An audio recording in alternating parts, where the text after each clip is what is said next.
আসসালামু আলাইকুম রহমতুল্লাহ। আজকে আমরা বদরের ময়দানে আসছি, যেখানে ইসলামের প্রথম যেই বড় যুদ্ধ সাল্লাল্লাহু আলাইহি ওয়াসাল্লামের নেতৃত্বে সংগঠিত হয়েছিল, সেই বদর ময়দান। এটা হচ্ছে বদর ময়দান।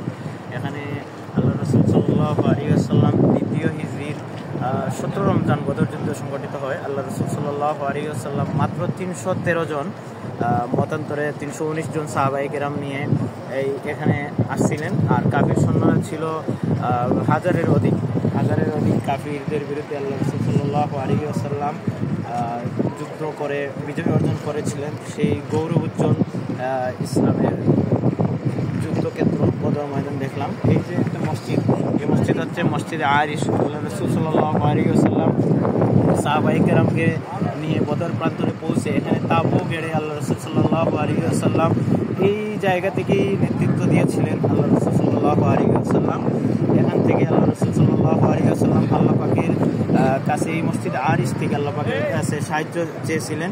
পরবর্তীতে আমরা যাবো ইনশাআল্লাহ জাবালে মালাইকা, যেখানে আল্লাহ পাক 3 থেকে 5,000 ফেরেশতা এই বদরের ময়দানে মুসলমানদের পক্ষে কাফিরদের বিরুদ্ধে যুদ্ধ করার জন্য আল্লাহ পাক প্রেরণ করেছিলেন।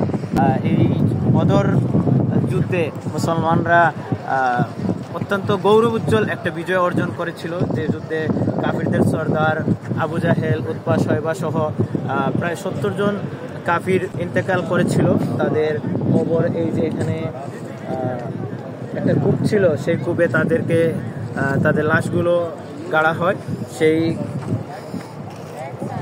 সেই সময় আরও 70 জন কাফিরকে মুসলমানরা জিম্মি করে নিয়ে যায় মদিনা শরীফে। মুসলমানরা আটক করেন এবং এই যুদ্ধে আল্লাহ পাক যে সরাসরি সাহায্য করেছিলেন সেটার নমুনা হলো, এক সাহাবীর তরবারি ভেঙে যায়। আল্লাহ রাসূল সাল্লাল্লাহু আলাইহি ওয়াসাল্লামের কাছে গিয়ে বলেন, ইয়া রাসূলুল্লাহ সাল্লাল্লাহু আলাইহি ওয়াসাল্লাম, আমার তো তরবারিটা ভেঙে গেছে, আমি কিভাবে যুদ্ধ করব?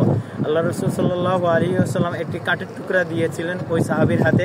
সাহাবী যখন যুদ্ধক্ষেত্রে পৌঁছানোর পরে উনি সেই কাঠের টুকরাটা দিয়ে কাফিরদেরকে আঘাত করছিলেন। দেখা গেল এটা কাঠের টুকরা নাই, এটা তরবারি হয়ে গেছে।